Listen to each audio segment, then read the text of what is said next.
we have been deluded to think there is happiness in them. And hence we are running and running and running behind them. After all this running, we have still not achieved the happiness. But there is no stoppage. Why are you not happy?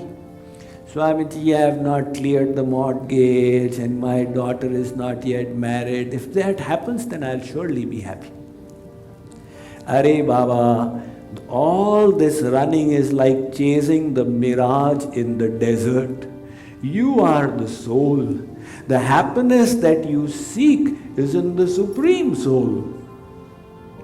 If you take a fish out of the water and say, Mr. Fish, let me make you happy to the best of my knowledge.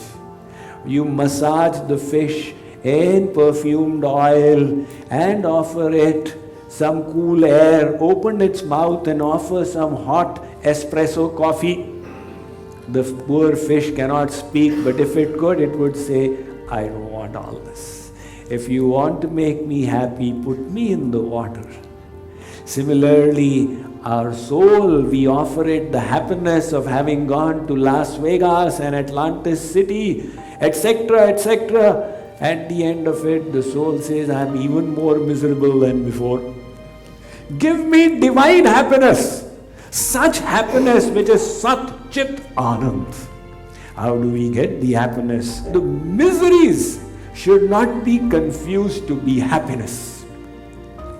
Find true happiness which is within your own self. So, we discussed that you are divine. There is 100 horsepower engine inside. Once, in northern Oklahoma, on a Native American's farm, oil was discovered. This person, he suddenly became a billionaire. He was very good-natured. He purchased a Cadillac. He would now drive through his native village in the Cadillac. He had lots of friends and social connections. So while driving, he would always talk to them. As the car moved, he would turn to the left and also turn to the right. Sometimes he would turn all the way over to speak to somebody behind. Despite all his histrionics, the car never suffered an accident. Do you know why? Because there were horses pulling it. He never switched on the ignition. He was not so intelligent. It had a 98 horsepower engine inside that Cadillac, but he was using 2 horses to pull this car. Similarly, we all have infinite potential, but we have crippled it. So what are the things that cripple it? Firstly is our false beliefs. If you have created a false belief, now is the time to shed it. Or remove this belief that you are a bag of chemicals. Second,